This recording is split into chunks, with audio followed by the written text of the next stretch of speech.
TIS vient de s'ouvrir à Paris où comment utiliser les nouvelles technologies dans l'apprentissage.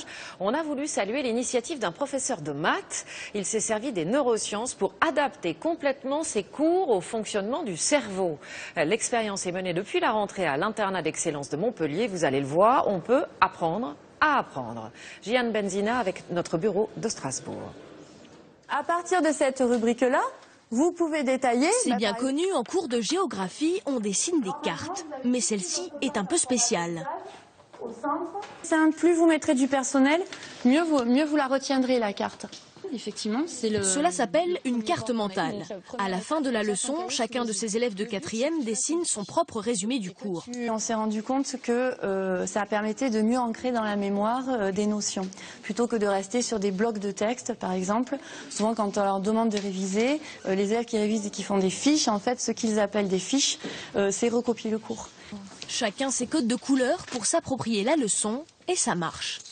Pour moi, j'aime pas trop lire, donc je préfère le voir en dessin.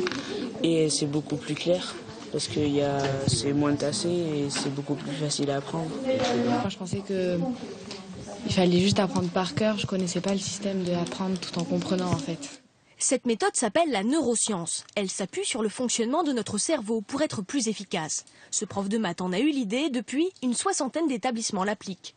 Si on peut connaître les facteurs qui facilitent ou qui compliquent la tâche du cerveau lors d'une situation d'apprentissage, eh bien, on gagnera en temps, en énergie et en facilité, que ce soit du côté enseignant ou que ce soit du côté élève.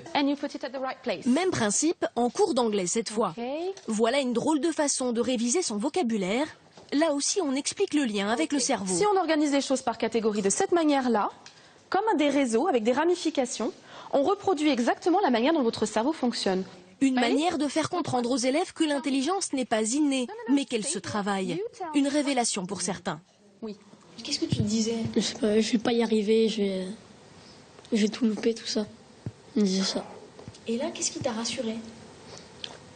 Ben, qu'on peut parler à son cerveau. Être en harmonie avec ses cellules grises, cela s'applique à toutes les matières, sans fausse note.